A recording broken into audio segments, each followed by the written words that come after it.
artist binayaran ng Bible verse. Teachers kalaban ng AI verse. Tokomi Rehas verse. Ito ano pa mga balita na ngayong linggo kaya atin na agad simula. Ako nga pala si Marites para maghatid na legit fake news sa Pilipinas. Oh my God! Ano ba nangyari? Oh, yan ang gusto ko AI. Oh my God.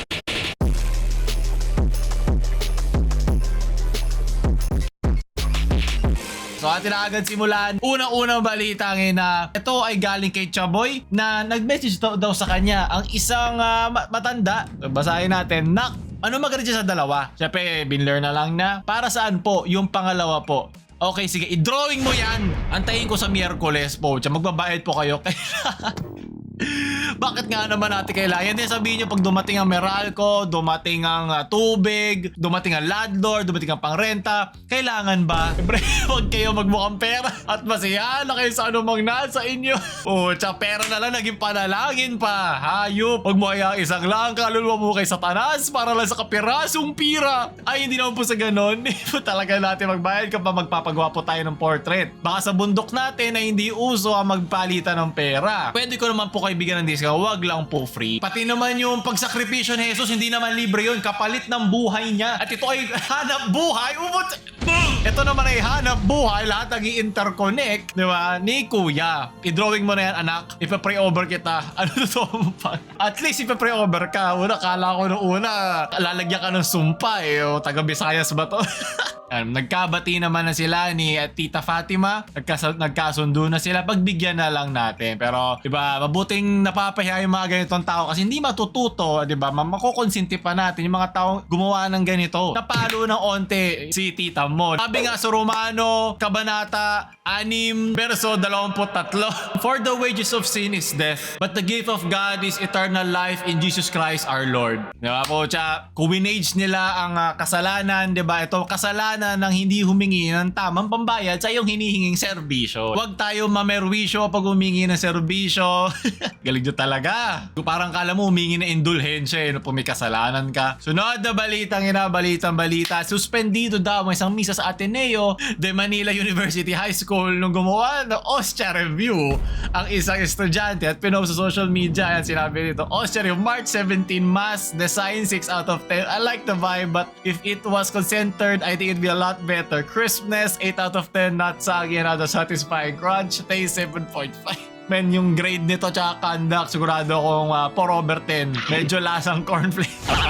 Ang natataka ko dito, bakit sinuspenda nila ay yung misa? Ba't hindi yung estudyante? Hindi ko gets. Malaki ba ang hatak ng bata?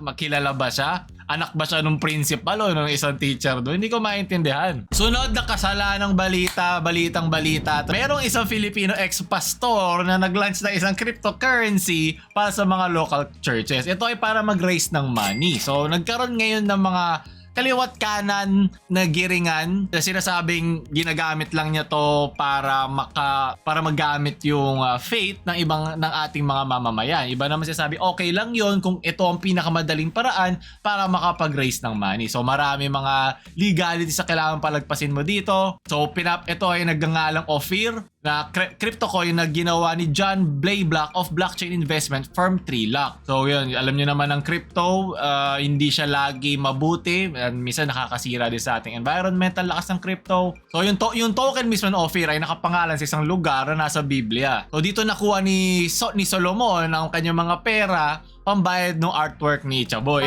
Hindi, para gawin yung Holy Temple. So sinabi dito ng dating pastor na para malagpasan yung mga ibang gastusin sa pagmamanage ng mga churches, ito ang kanyang dinevelop. Tataka lang, wala naman tax binabayaran ng church. Ewan ko, siguro kung nakakatulong to sa mga mas modern take sa pagbibigay ng bahay. Isip mo lang pag sa misa, kaysa mag-abot sila ng mga parang basket, i-send mo na lang. Pero hindi pwede, magtutunugan sa simbahan yan, hindi makakapag-sermon si Father. Ikaw ang sermonan. Ay, baka pwede na magbayad si Tita Fatima via blockchain, no? Via crypto.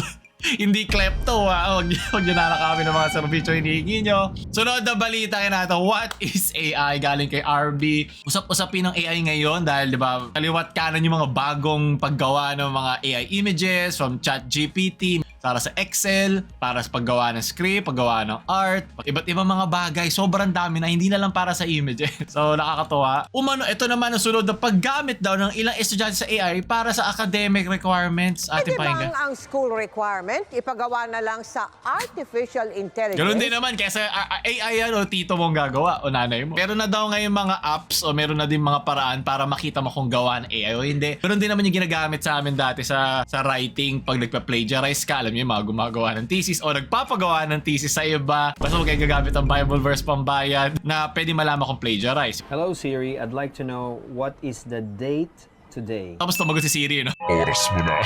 Alamin ng date o ang magiging panahon. Ilan lamang ito sa sample na maaring malaman sa tulong ng artificial intelligence gamit ang ating cellphone. Hindi pa nga Sa AI yan, social mahina media, pa yan eh. Ang mga post na Binasa nakasulat lang niya sa eh. Sa pamamagitan ng AI, pwede nating malaman yung bagay na kagaya nito na halimbawa, hindi ko alam kung anong tawag dito. Pwede natin siyang picturean gamit ang ating cellphone. Ayan, so Ay, mga lalabas kamukha. dyan. O ba si Bato? Ng mga si senador. Pwede rin gamitin ng artificial intelligence sa pag-research, lalo na ng mga estudyante. Pero sa Para dumali pahayag ang ng buhay. Faculty of University of the Philippines Artificial Intelligence Program, ikinadismaya nila ang mga ulat na may ilang estudyante ang umano'y nagsumite ng final academic requirements na likha ng AI.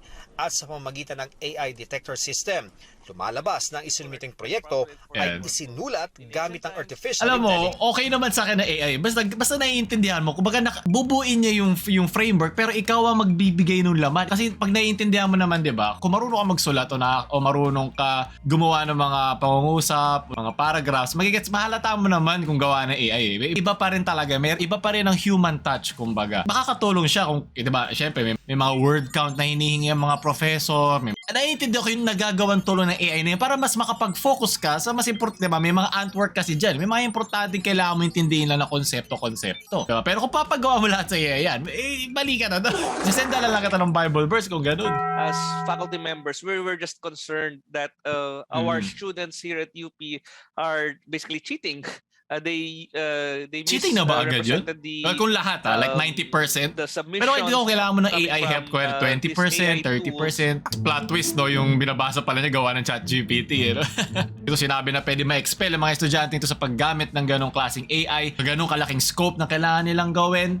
Pero yes, mas maganda sana kung bigyan na lang sila ng klase ng AI na makakatulong sa kanila na talagang nabasbasan, hindi yung ex-pastor na gumawa ng crypto pero na ng off-year, pero yung nabasbasan mismo ng school. Mabuting sumabay tayo sa panahon kasi, di ba, path of least resistance yan. Pupunta ang mga tao kung saan siya mas madali. Ngayon, gabayan natin sila. Bigyan natin sila, o ganito, pwede gamitin mo sa ganitong paraan, sa ganitong sites, puntahan mo, di ba? May paraan yan. Siyempre, di ko malalaman agad yung solusyon para dyan, di ba? Nasa mga staff yan na talaga nasa mundo o nasa industriya ng pagbibigay ng edukasyon na makapagbigay ng mga magandang solusyon para dyan. Pero para ilayo natin sila sa nabibigay ng teknolohiya, hindi naman yan makakatulong sumabay sila sa pangdaigdigan, pansanlibutan na edukasyon. Meron yan, sigurado naman. Oh, yan ang gusto ko, AI. Cohesive animation and stable diffusion imaging.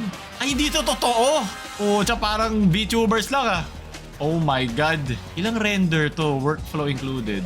This is my brute force method for image-to-image videos. Works well if you are trying to reskin the existing person to change body shape and ethnicity. Source vid I used to convert. Oh my God!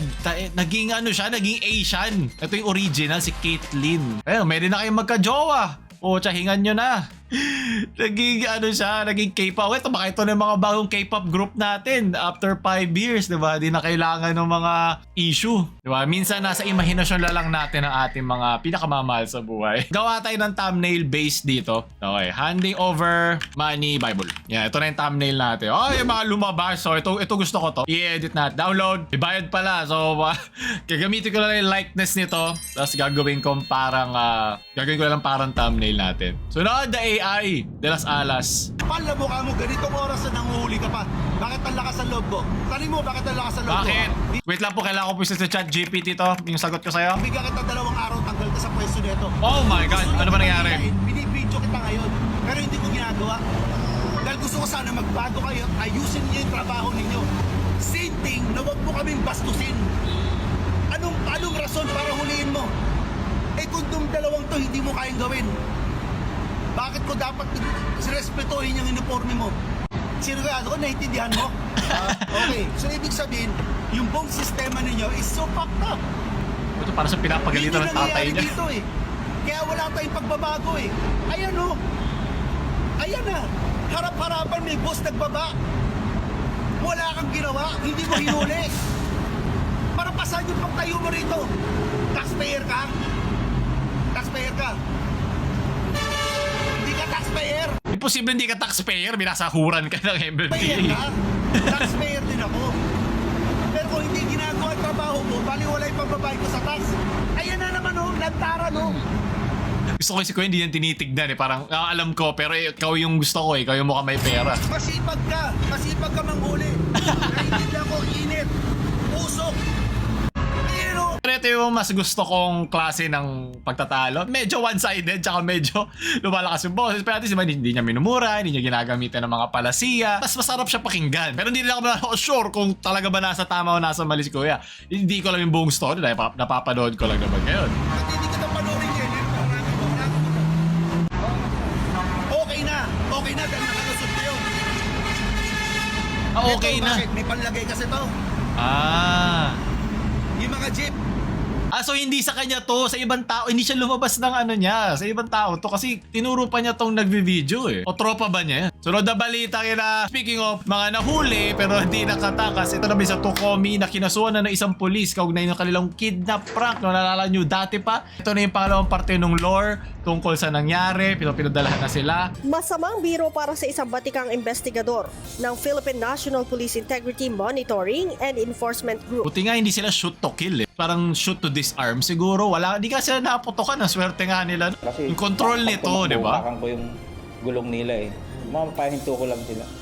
Tinutukan niya ng barila mga ito, maging ang bumabang vlogger na nakasuot ng bonnet na Tangay, lalapit pa tayo. Naalala ko na naman. Kita ko pong tumataas yung kamay at saka wala naman Nakakatakot. siyang baril.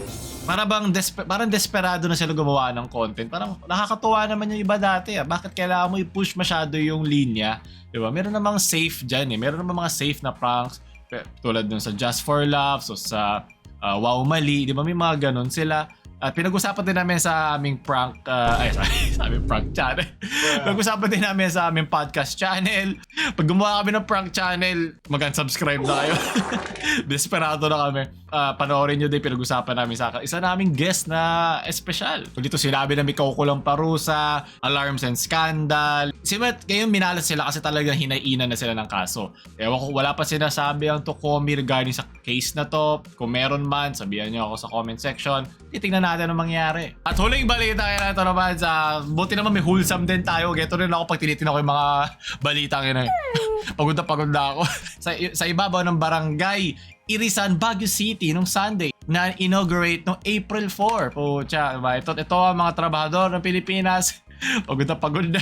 Nakakatakot siya pag hindi ka tagaro. Tapos sobrang sabog ka o galing ka inuman. Natatapos nyo, diba? At least happy note ang kinatapusan nitong balita gina ngayong. Gusto pa na mga ganitong balita gina. With a like, share sa mga kinakailangan ng Bible verse nyong friends dahil sobrang kalat na. Pag-subscribe, Marites na mamaalam.